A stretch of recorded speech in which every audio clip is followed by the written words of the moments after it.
Welcome to our weekly coach show with Coach Jason Reuter as we begin to talk round ball. Yes, basketball season is here. Matter of fact, it'll start next week. Time you see us, we'll be just less than a week away from this. So, Coach, welcome to our show, our first of the year. We'll do this on a weekly basis and have a player or two with us every once in a while. But until somebody else crowns a new champion, you're still defending state champions. And I know things got boogered up in March with the COVID strike and all that. But I guess before we get into anything like that, let's talk about your coaching staff. I know you've had one change there that you can update us on. Yeah, and you are correct. We are the last AAA state champion, and I wish it hadn't ended the way it did. But of course, we had a terrible loss with Adam Walker going into the state tournament 21 hours before we played. But nevertheless, you lost your Maya Williams, your point guard. A week or two before that. Yeah, and but we had to get to the point. You said coaching change. Katie Fraser has been with me the previous 10 years. I've been the head coach, and Katie has been with me from the very beginning since I took over the Bearettes. She was fresh out of Lee University, and has been a very loyal assistant. And but she gave birth to her third child over the time we were away. Back in the springtime somewhere. Yeah, back in the spring. And she made a tough decision to step down as assistant coach. And I understand it's a family matter. She's got 3 young children. Yeah. And, I think it was a tough decision for her. We miss her, but, life goes on. Someday someone else will be the head coach of this team, and life goes on. But she's very, very loved by our program and very appreciative for the time. I don't think people understand unless you're in the middle of it, just like I don't understand how much other people do in their jobs. You don't understand unless you're in the middle of it. You think you do, but you don't understand the weekends and the after hours and how late you get home. And it's a mental grind. It's a mental grind. Even at this level, I know this is not collegiate or professional, but if you're taking it serious, it's a load. But anyhow, we moved. We already brought Keith Freeman on as assistant. He's been with me from the beginning too, but he was a stat man, and we actually used her supplement to give to Keith. Last year, I had Keith on as a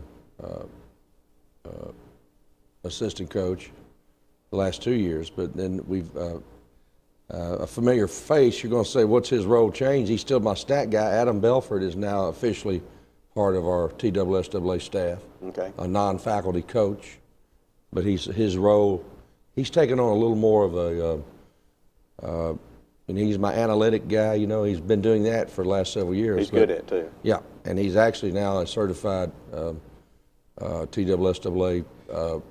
He's on my official staff as assistant coach now.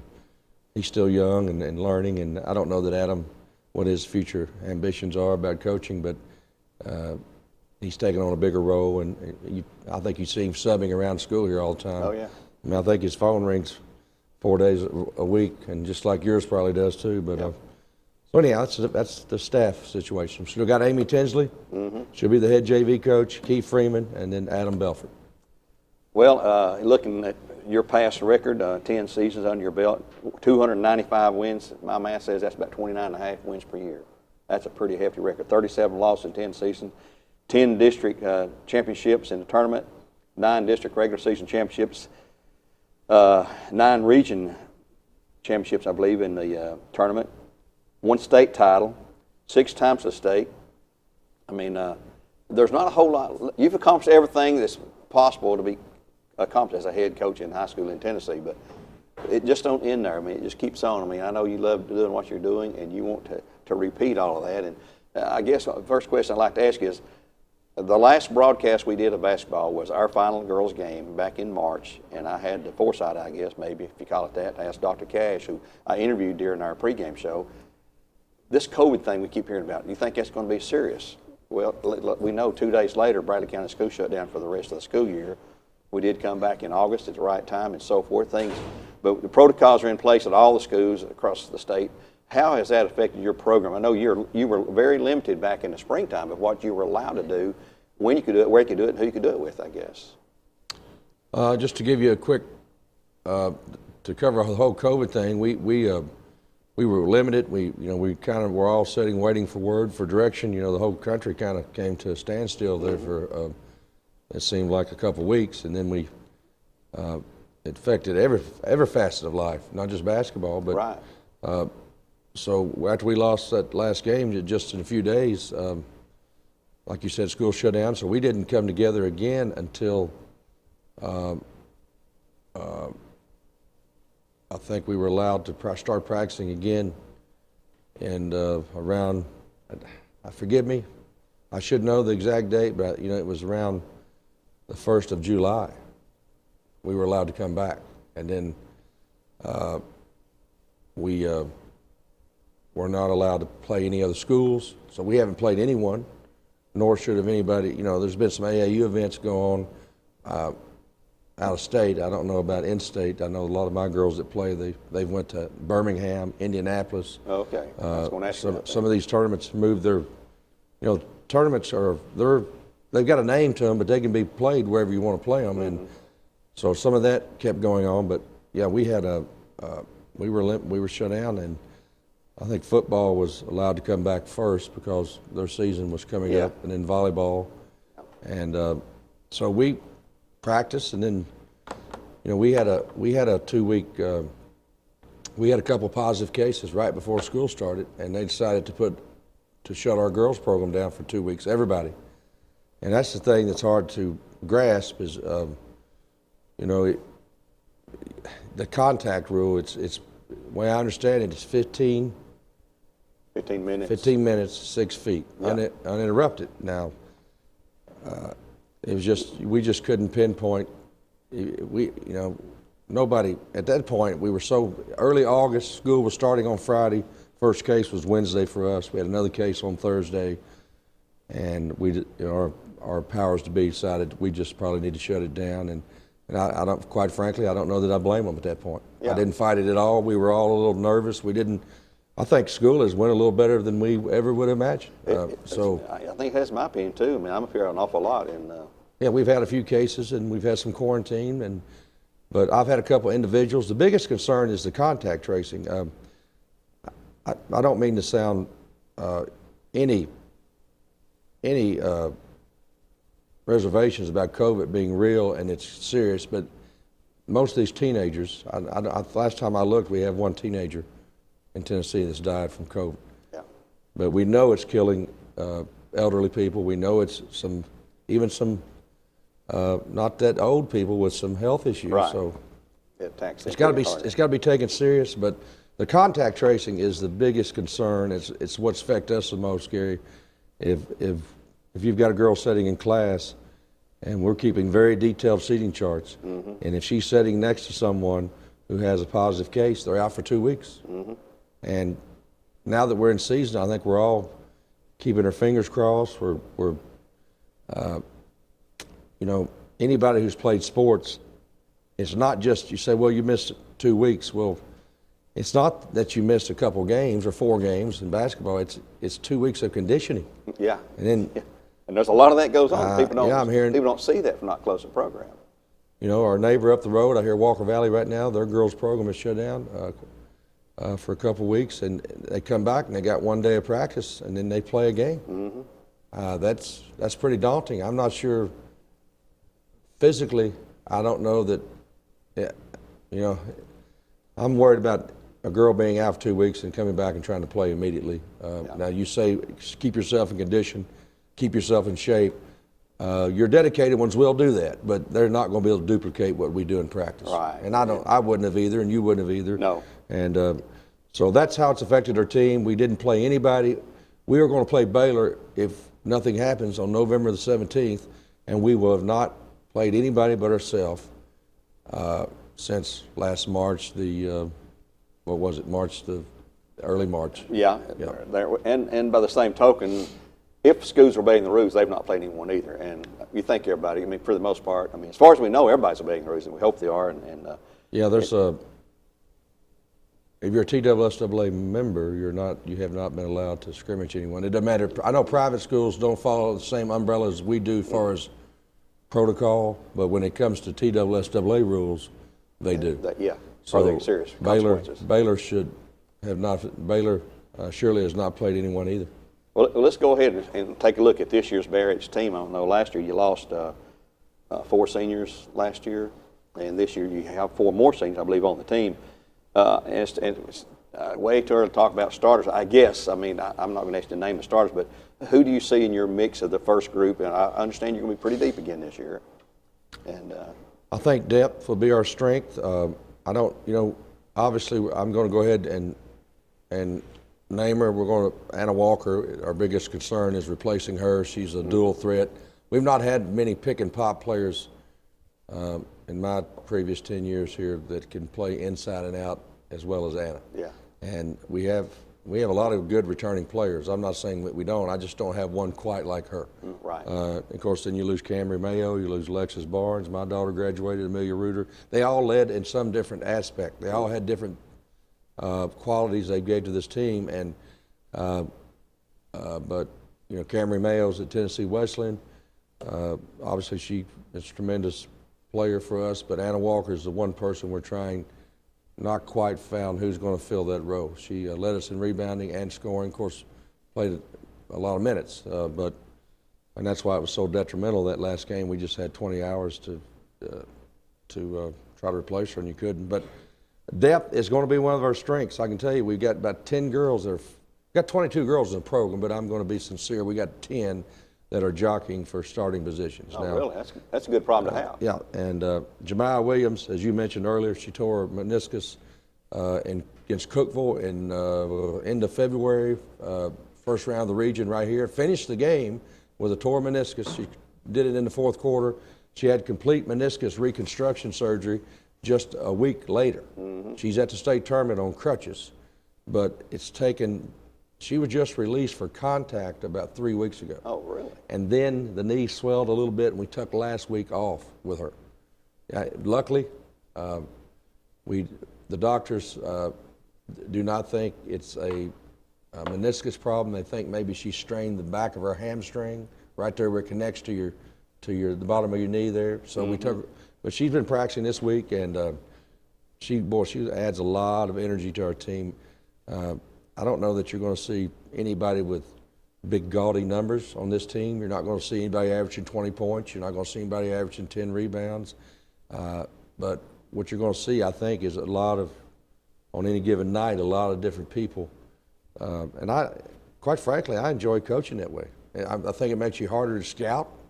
But it is nice to have that bell cow that that's if they don't guard her correctly, she's going to ring them up. And so we'd start. If I was starting today, there's no question Anna Mahonen, returning senior, would be. She's a Lee University signee.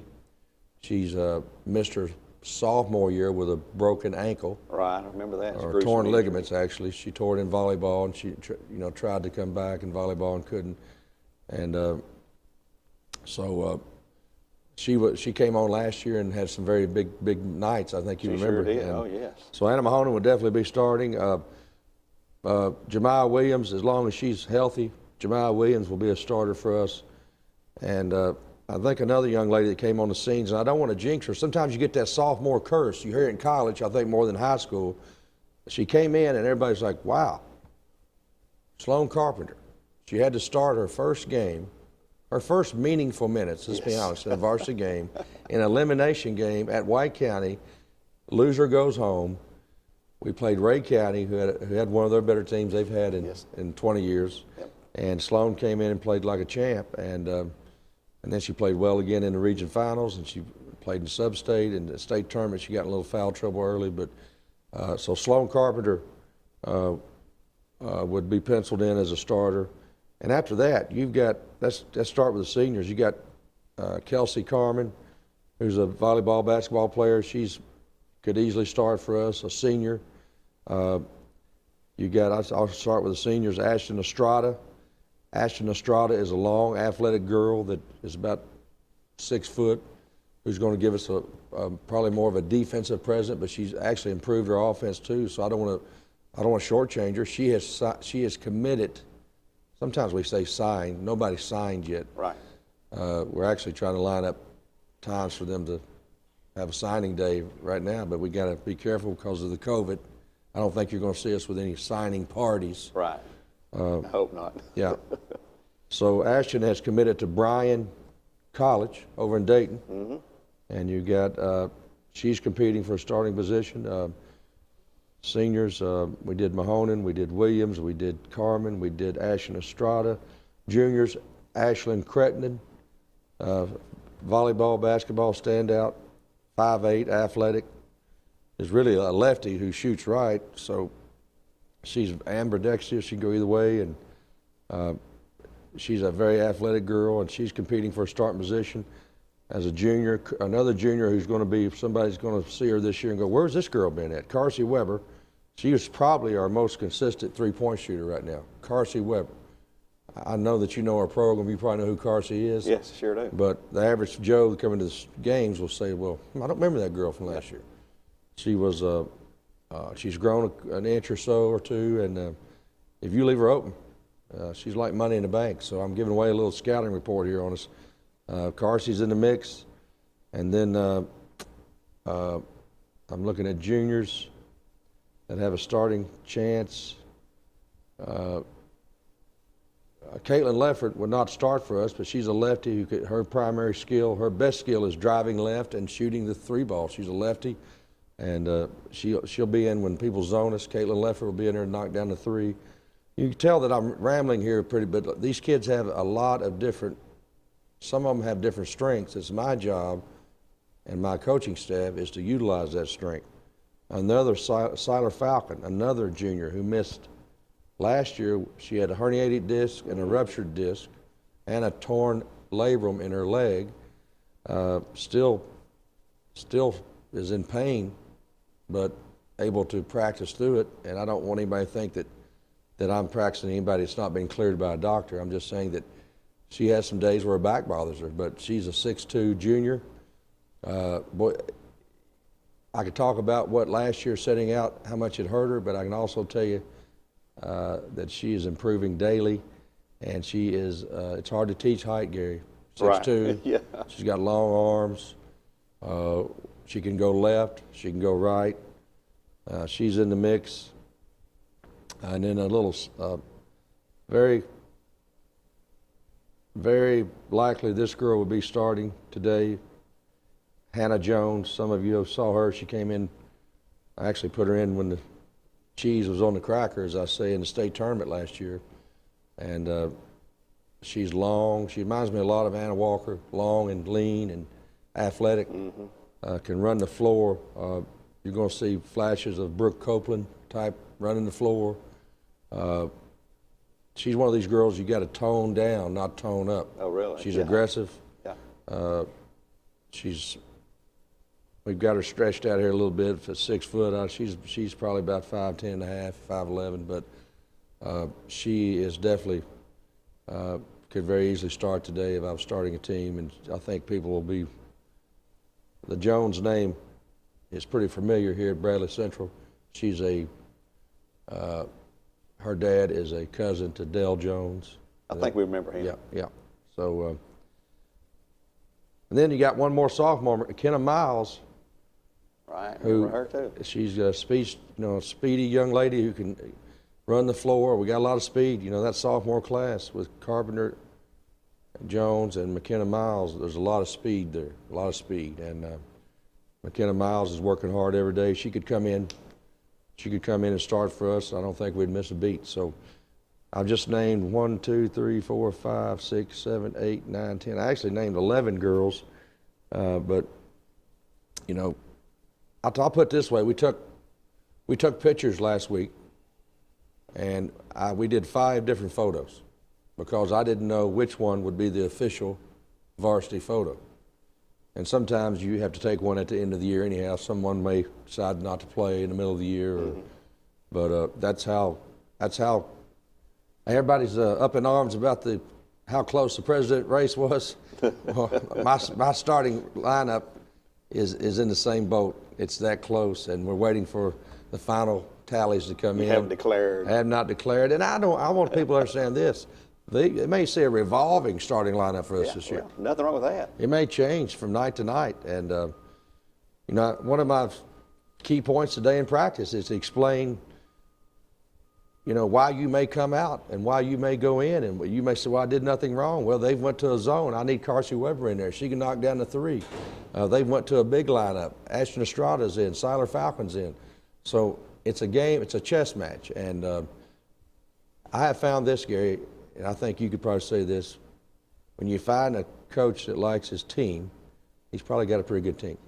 And I like my team. Now, when we put the gloves on and we get in the ring, I'm still a little anxious because, and I'm sure Baylor is too, and whoever we play, we've only played each other since July. So there's nothing like they allowed no scrimmages this year. Right. We could debate that. We can play a full schedule season, but no scrimmages. So you find out, I hear football coaches all the time say you improve more from game 1 to game 2 than any time of the year. Those preseason scrimmages help me a lot, and we don't get to have them, but neither does Baylor. So, right. Anyhow, on to the next question. Well, that's a good look at your roster. And one more thing about the roster, though. Do you have any freshmen you want to speak of, or maybe not, coming out that you? Well, we've got 7 freshmen, and you know, there's some of the reason. You know, Erica Swick is another sophomore who's going to. She'll be the starting guard for the JV, but she'll dress varsity. And then I did mention Morgan Cartwright is a junior who will dress varsity, who's a great leader, role model off the court and on the court. She deserves a spot on this team. She's a junior that'll be dressing varsity. Those 13 are locked in. And then we can dress up to 15.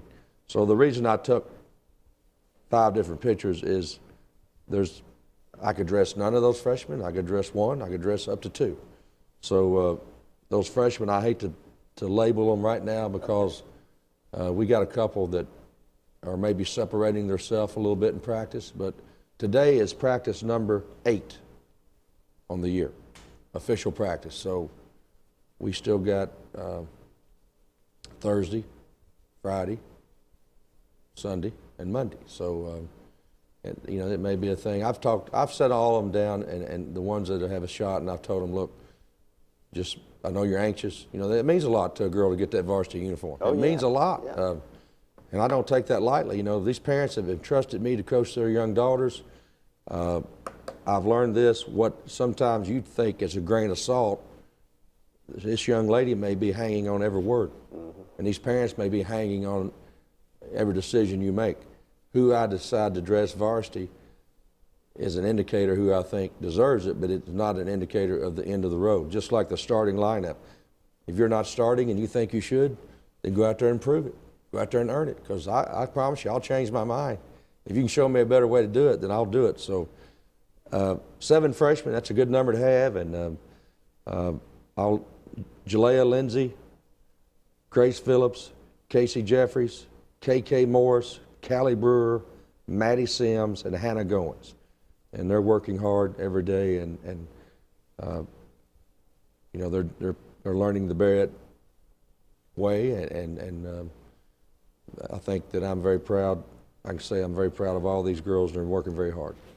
Well, obviously Bradley's one of the best out there, as we say. We'll take a break right here now. We're going to come back and look ahead at this year's schedule, because it's going to be a different schedule in a lot of ways than what we've seen in the past. But we'll talk about that when we come back in just one moment.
One thing to love about the Tennessee Valley is Bradley Central Show Choir, Vocal Motion. The other thing to love is the local Geico office on Lee Highway. You could save a lot. Oh, you can save a lot. Oh, you can save a lot. But how do you know? Unless you call 894-2600. Got a car? Got a boat? Got a home? Get a quote.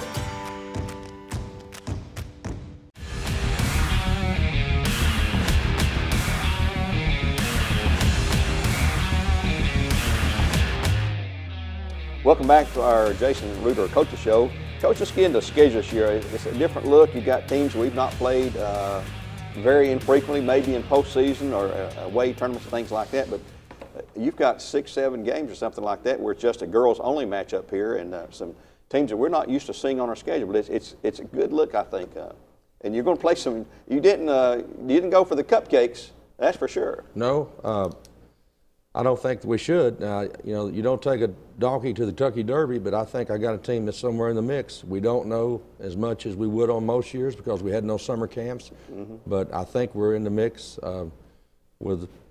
there's probably 20 coaches right now that think they're in the mix. I'm talking about competing. And so I'm not saying where we land, time will tell, but I can tell you that scheduling down is not going to help us. And this has been the most frustrating year to schedule for, I'm sure, every coach in the state. I was going to ask you about that. We thought we had our schedule finalized just 2 days ago, and then we got one final switch. We switched with Cleveland because of wrestling conflict, and then we found out yesterday that we have a wrestling conflict, so we had to go back. So if you see a schedule out there that we printed off, and I handed it out to parents Monday night, the Cleveland game, the first one on December the 11th, is away, not at home. That's how it originally was. Right. So we will play at Cleveland on the 11th. They called and asked if we could switch it 2 weeks ago. We said yes, and then we found out just yesterday that we have a conflict. Coach, the wrestling team has scheduled a home match that night. So we will play Cleveland home on January 26th. So we start out with Baylor. They're going to be tough. They've got a girl named Conley who's committed to Wake Forest. I remember her last year. Yeah, she lit us up for 27 points last year down there. And so we'll have to, I've been watching film trying to get ready for her. Then we got Farragut, who's always tough. Luckily, we're starting at home. I think that's got to be worth something playing at home. And then we picked up Sturge Creek just 2 weeks ago. You can see the 23rd, we're going up there. And we have not confirmed. I know it says December the 5th, TBA. We can't play at home, but there's a Christmas parade here that night, and my superiors have told me that we cannot have a home game, so we're trying to work with Lee University, but they, as much as those people have a relationship with us, they can't just say yes because they have a committee. They have to decide, are they going to let somebody come from off campus, on campus, because of the COVID situation. So they're supposed to let me know by Friday. So we may only be playing Sturge Creek once. Okay. That's why it says TBA on the 5th. Innsworth. Me and Coach Cowles, her name is Mary Cowles, and they were probably the #1 team in the state of Tennessee last year. They ended up undefeated. They won the large private. They beat us here by, they beat us, I don't know, the score might not have been as bad as it was. I think we may have lost by 8 or 10, but they... Wasn't that our first home loss, and did they break our home winning streak? Or was it game before that? I can't remember. Before that, Blackman did. Oh, okay. And they're having trouble getting games in Nashville, so I reached out to her about 3 weeks ago, and she said, yeah, I'll come down and play you. So I got to go there next year. That's the agreement. So, they got to be one of the top handful of teams in the state. They went 36-0 last year. They were ranked in the top 20 in the nation.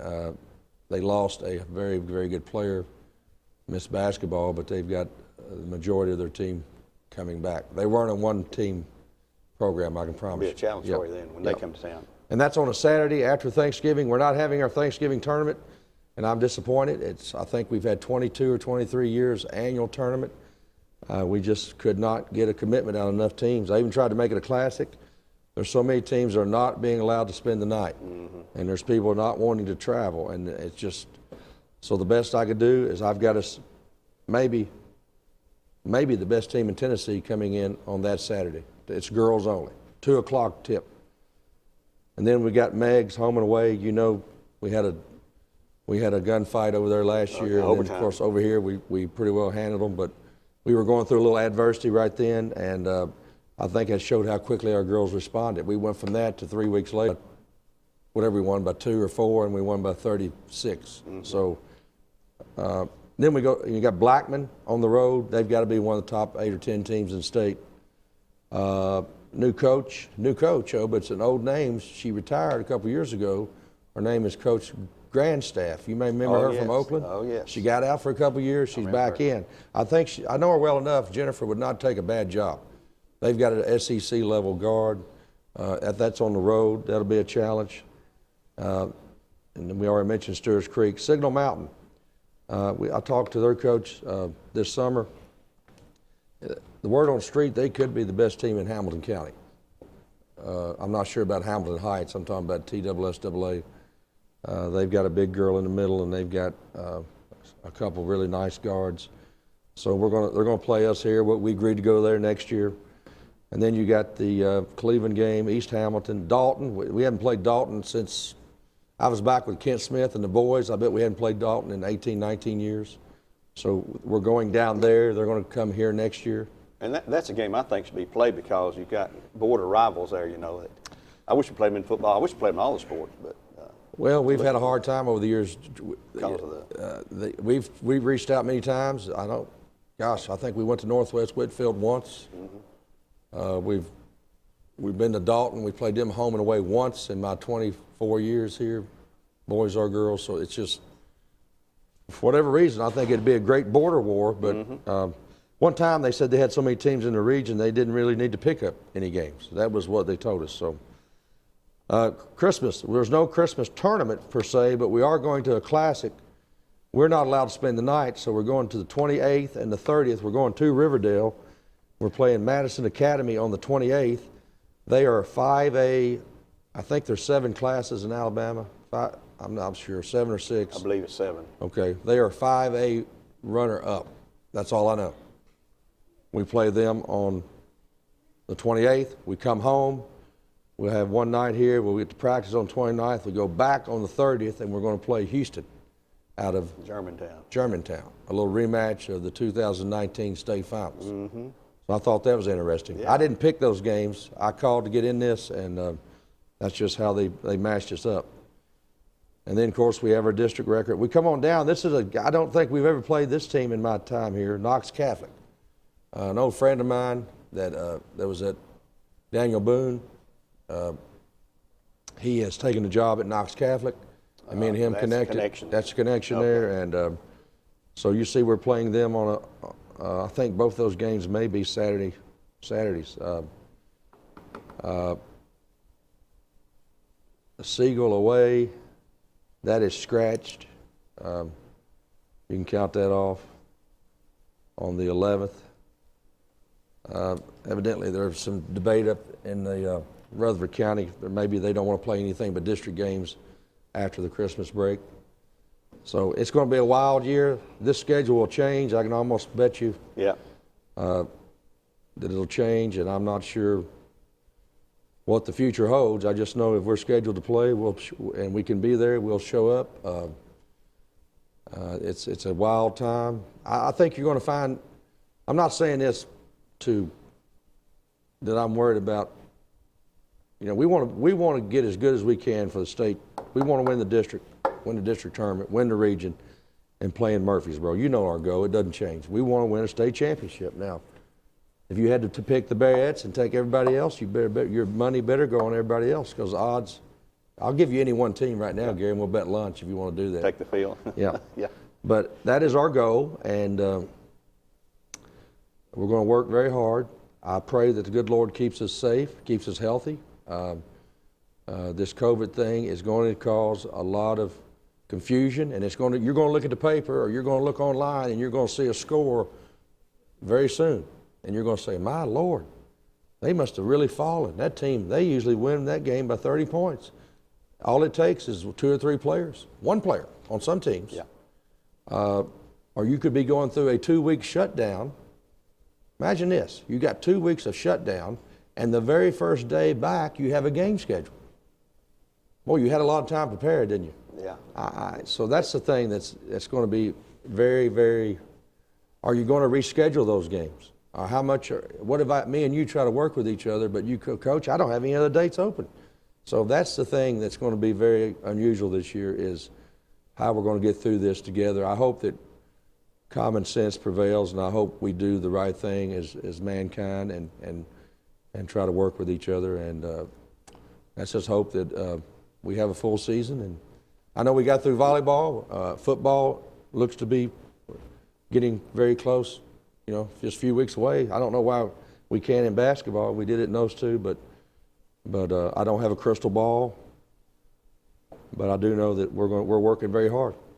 Well, we'll see. It's going to develop game by game, day by day, really there.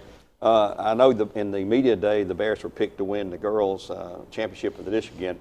Who else do you see in this area, not just in our district, but you talk to coaches, you know, around the state, you know, well, we hear this team over in Middle Tennessee is really strong this year because they're loaded, you know, and you think of Riverdale and Blackman, teams like that from that area and so forth. Have you heard, with nobody mostly not having any AAU or summer leagues, maybe it's harder to pinpoint it. Do you hear anything that? Well, yeah, really, all you have to go Who's the by, team to beat? all you have to go by is last year's team, Yeah. and What who they got. lost. Yeah. Okay. Okay. Now, you could have had a few bullets sitting back there that, like we do many years, people that are waiting, and the other team doesn't know about. You know, Sloan Carpenter would have been one of those girls. Hannah Jones is going to be one of those girls. Now, they know about Sloan because of her coming in, but I think this is the best Cleveland team on paper. This should be the best team they've had. I think in the 10 years that I've coached, this is my 11th year as the head coach of the Bearettes. I think this is their best team. Really? After that, I'm hesitant to say about the rest of the district. What about the region? I The mean, region, Stone Memorial, they've got a big-time post player, and the Miller girl. They lost the Caps girl, though. Lost Caps, but they got the majority of their team coming back. They're going to be the favorite over there. It's our year. It's our district's turn to host the region, and that will go supposedly whoever has the highest seed. But with this COVID deal, you know, I want it to be us, but if it's not us, you just can't guarantee. It's scheduled to be whoever is the highest seed after the first round of the region. Right. But I'm hearing Hamilton County is going to limit fans to 200. I don't know if you've heard this yet. I have. Yeah, so if it's a Hamilton County school, I don't know that our district will go for that. I wouldn't think so. I wouldn't think so, yeah. So,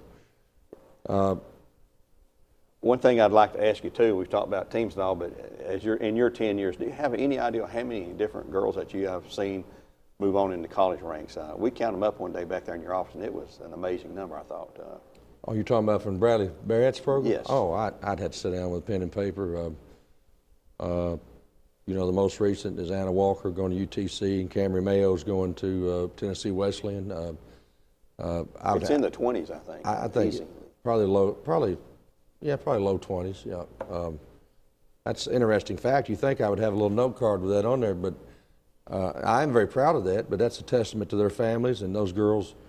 A lot of work goes on before they get here, but I think hopefully we have a little bit to do with that when they get here. But you know, we were talking about the best teams in the other part. I think